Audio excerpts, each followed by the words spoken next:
जानने जा रहे हैं कि हम कैसे जो है मूक्स से जो कोई भी कोर्स हम ऑप्ट करते हैं तो उस कोर्स को ऑप्ट करने के बाद में हम मेंटर कैसे सेलेक्ट करते हैं, एक बहुत बड़ा इंपॉर्टेंट चीज़ रहता है।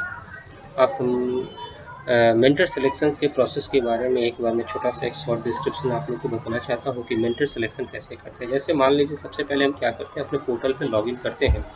लॉगिन करने के बाद में पर्टिकुलरली हम लोग क्या करते हैं, जब जाते हैं अपने कोर्स के ऊपर में, जैसे माई कोर्सेस में मैं जा रहा हूँ। माई कोर्सेस में जाने के बाद में जैसे मान लीजिए मैंने नाना प्रकार के ये अलग अलग कोर्सेज को जो है मैंने चूज़ किया है। अलग अलग कोर्सेज हैं, अलग अलग इसके कोऑर्डिनेटर्स हैं। जैसे उदाहरण के तौर पे अगर मैं बात करता हूँ कि सॉइल फर्टिलिटी एंड फर्टिलाइजर्स की कोर्स के बारे में ही बात करता हूँ, तो मैं इसके कोर्स के अंदर मैं जा रहा हूँ। जाने के बाद में सबसे बड़ा एक इम्पॉर्टेंट फैक्टर क्या होता है कि हमको कैसे मेंटर सेलेक्ट करना होता है। तो सबसे पहले क्या होता है कि हम अपने माई प्रोफाइल में जाते हैं। ये बहुत ही एक इम्पॉर्टेंट फैक्टर है आपके मेंटर सिलेक्शन के लिए। अब जैसे हमने क्या किया, देखिए यहाँ पे माई प्रोफाइल में जाने के बाद मेरा नाम है, मोबाइल नंबर है, ईमेल आईडी है, एज ग्रुप है, जेंडर है, कंट्री, ये सारी डिटेल्स जो इसके अंदर में जो है वो दिए हुए हैं। अब सपोज कीजिए कुछ बच्चे क्या करते हैं कि कहीं काम कर रहे होते हैं या उन्हें पता नहीं होता है कि मेंटर सिलेक्शन कैसे करना है, तो डिटेल सारा चीज़ तो वो फिल कर देते हैं।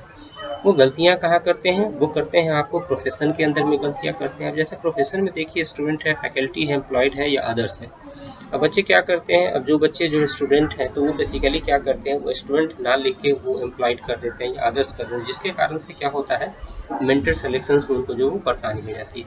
तो खास करके जब विद्यार्थी जब इसका जो है वो सिलेक्शन करते हैं तो स्टूडेंट अपने पोर्टल पे करेंगे, यहाँ पे एडिट प्रोफाइल में जाके फिर नीचे आके अपने जो भी क्वालिफिकेशन है उसको अच्छे तरीके से भरेंगे। फिर उसके बाद में क्या पार्ट ऑफ लोकल चैप्टर है, बहुत बच्चे इसको क्या करते हैं नो कर देते हैं, जिसके कारण से उनको भी मेंटर सेलेक्ट करने में बहुत परेशानी होती है। तो ये सबसे बड़ा इम्पोर्टेंट फैक्टर है कि यहाँ पे हम लोग क्या करेंगे, यस करेंगे। यस करने के बाद में जैसे हम इसके यस करेंगे, देखिए यहाँ पे सारा स्क्रॉल में आपका राज्य जो है वो दिखना स्टार्ट हो जाता है।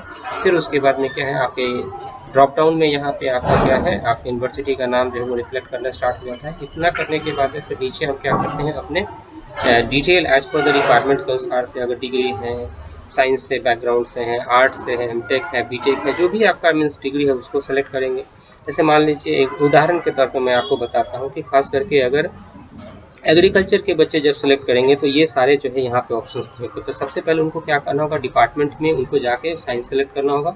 साइंस करने के that mean sorry, big pardon, माफ़ी चाहता हूँ। सबसे पहले डिग्री में क्या करेंगे बच्चे, अपने डिग्री में साइंस सेलेक्ट करेंगे। फिर उसके बाद में अपने डिपार्टमेंट में, तो डिपार्टमेंट में क्या करेंगे, उनका डिपार्टमेंट एग्रीकल्चर आता है तो एग्रीकल्चर में सेलेक्ट करेंगे। स्टडी ईयर कौन सा है, फर्स्ट ईयर है, सेकेंड ईयर है, थर्ड ईयर है।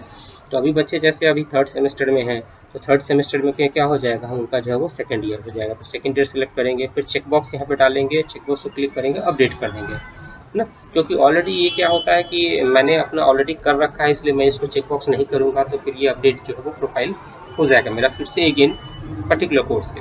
तो मैंने क्या किया, इसको यहाँ तक मैंने आपको बताया कि जो स्टूडेंट प्रोफेशन जो है, मीन्स जो प्रोफेशन है उसको बहुत बारीकी से सेलेक्ट करेंगे। यहाँ पे लोकल चैप्टर में यस करेंगे। फिर उसके बाद में आप अपने ड्रॉप डाउन में जाके लोकल चैप्टर स्टेट चूज़ करेंगे, कॉलेज का नाम चूज़ करेंगे, एरिया, जैसे जैसे चूज़ करते चले जाएंगे ये सारा चीज़ आ जाएगा। इसको सेव कर देंगे। जब ये अपडेट हो जाएगी तो अपडेट होने के बाद में तब फिर आप आइएगा इसके ऊपर में, आप अपने माई कोर्सेज के ऊपर आएंगे। माई कोर्सेज में जब आप जाएंगे तो वहाँ पे देखेंगे क्या बच्चों, कि यहाँ पे जब आपने माई कोर्सेज में क्लिक करेंगे तो गो टू कोर्सेज आएगा। जैसे मान लीजिए सॉइल फर्टिलिटी एंड फर्टिलाइजर्स की बात करता हूँ, तो गो टू कोर्सेज में चला गया।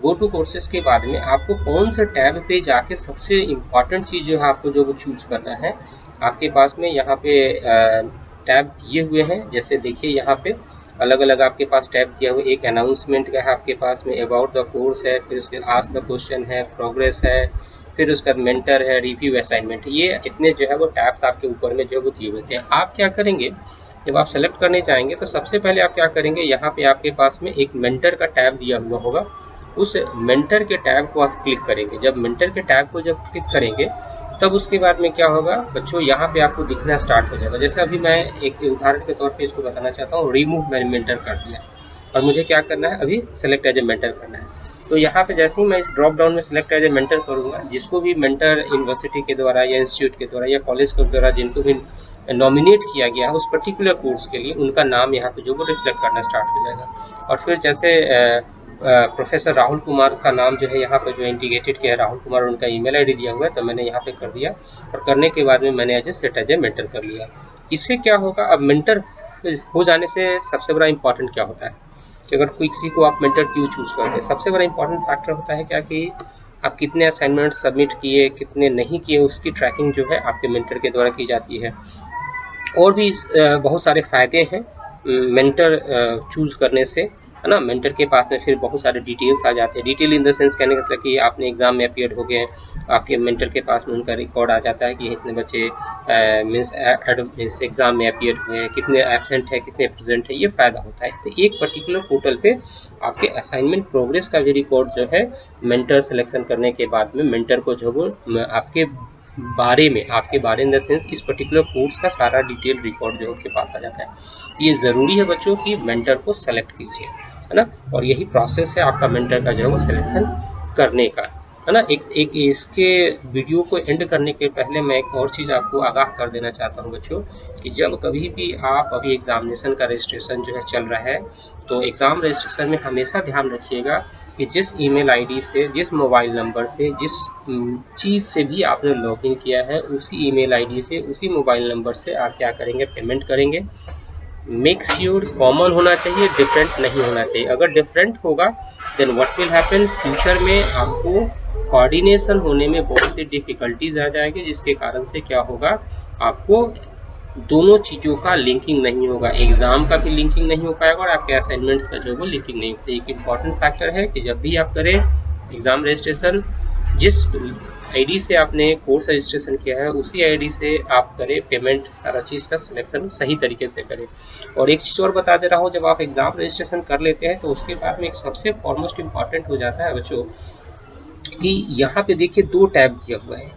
अगर आपने पेमेंट कर दिया है, सब कुछ कर दिया, तो उसके बाद में आप अपने स्टेटस को जो है चेक कर सकते हैं। जैसे देखिए यहाँ पे क्या है, मैंने कोई